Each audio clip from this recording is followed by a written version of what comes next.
help you learn how to take care of a dog. There are lots of things you need to know about dogs. Let me answer some of your questions today. Some things you need to do to prepare your house for a dog would be to get a bed for your dog to call their own, a leash, a collar, tags denoting their name and your contact information, bowls for the water and food, a brush, bags to pick up poops or a poopa scooper if you're on backyard cleanup, toenail clippers, which are obviously different from human fingernail clippers, shampoos for baths, and towel for your pup. Now they will also need medicine for heartworms and flea and tick. And I'm sure they'd love some yummy treats for when they're good. Some optional items would be a portable water bowl for when you're on the go, and a toothbrush and toothpaste. When you're feeding your dog, you want to make sure the meat is the first ingredient in your dog's food. When you check, make sure it says what type of meat: lamb, chicken, beef, and not just meat. When you first get your puppy, you need to feed your puppy about 4 cups of puppy food each day. Each cup should be around 8 ounces. As your dog gets older, you need to lessen the amount of food to 1 or 2 cups per day, depending on the breed and size of the dog. Try to spread out the meal, not in just one big meal, but spread it out throughout the day. Be sure to feed your dog the same type of and brand of food for every meal, including if you add wet food to your dog's dry food. If you want to change your dog's food, do it slowly. Transition the dog by mixing the foods with more of the new food in the mix each time until your dog is completely on the new food. Dogs' stomachs are more sensitive than ours, and if you suddenly change the food, your dog might get sick or have diarrhea. Try to feed the dog at the same times of the day to make a comfortable routine. When dealing with your dog's water, you need to make sure that, unlike the food, they always have some water in their bowl for them to drink. Be sure to clean the water regularly. Also, you need to be sure to get the right size bowl for the size and amount of food you're going to feed your dog. Now your dog will love a treat now and then, but you need to be careful that you don't feed them too many goodies or they'll gain too much weight and they won't get all the nutrients they need. A good way to decide to give treats is if they've done something particularly good, or when you're trying to teach them tricks like sit down, lie down, or something harder like play dead. When teaching tricks, you can go to a professional trainer or you can do it yourself. If you want to do it yourself, be sure to be patient with your dog. Show them what you want to do. Roll over yourself if you're trying to teach them roll over, or gently push their butts down when you're saying sit if you want them to sit. Good girl. Your dog needs lots of exercise, just like humans do. And just like humans, this amount of exercise and type of exercise depends on the type of dog and their abilities. The amount of exercise also depends on how much you feed your dog. You need to at least take your dog for walks.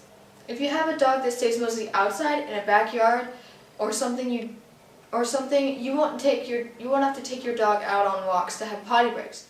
They'll mostly be just for stress relief, general exercise, or to hang out with their owners.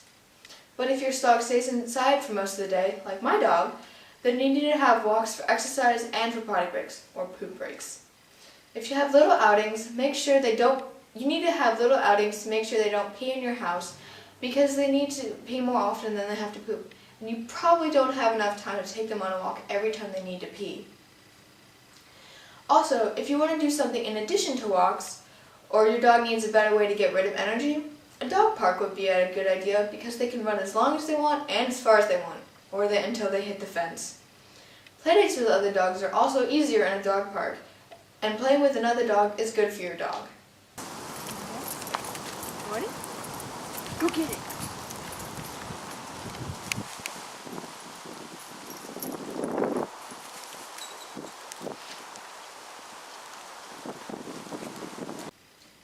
If you're taking a trip or moving with your dog and you're flying there, There are some tips you'll need to know. You'll need a crate for your dog's travel. This crate needs to be big enough for them to fit, but not big enough so that they have excess room to pace or get even more nervous. It'd be a good idea to add their bed in the bottom for comfort and a shirt of yours or something that smells like you so that your dog has something familiar to keep them calm in transit. Depending on the flight and how long it is, you might want to add some water in a container that won't spill or some dog food for your dog. But if the trip isn't long or the restrictions don't allow it, don't fight it and just leave them out to ease complications. Your dog can also get sick just like you, but we have different things to worry about. You have chickenpox and the flu, they have heartworms and fleas and ticks to worry about.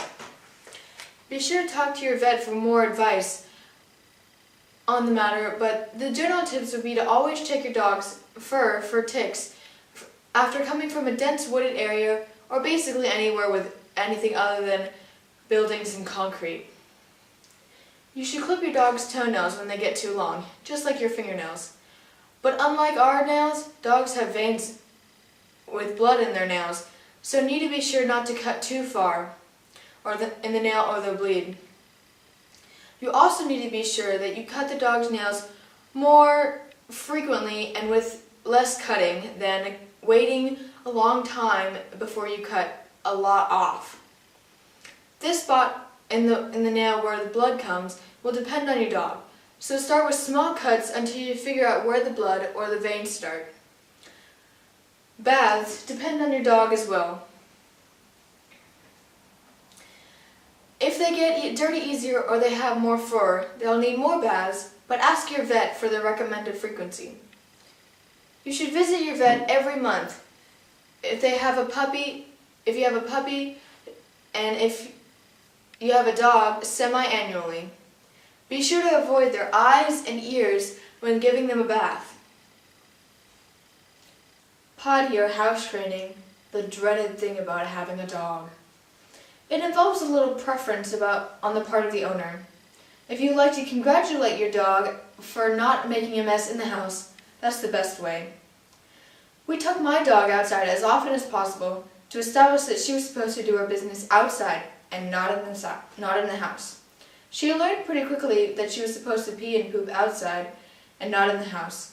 Now this has worked for us and she hasn't made a mess since. But it's all up to you on how you want to proceed with that particular endeavor. Spaying and neutering of your dog is essential unless you want to increase the amount of your family members. If you don't want to have other puppies running around, be sure to spay or neuter your dog to make sure they won't become a mother or a father. Spaying or neutering your dog will cost a bit, but still will taking in more pups. Spaying or neutering your dog before 6 months old is the best idea, says Cesar Millan. Go to your vet to ask more questions or to have the procedure. Thank you for watching. I hope this helped you with trying to decide if you want a dog or to provide some help if you have a new dog. And if you have any questions, your vet has all the answers.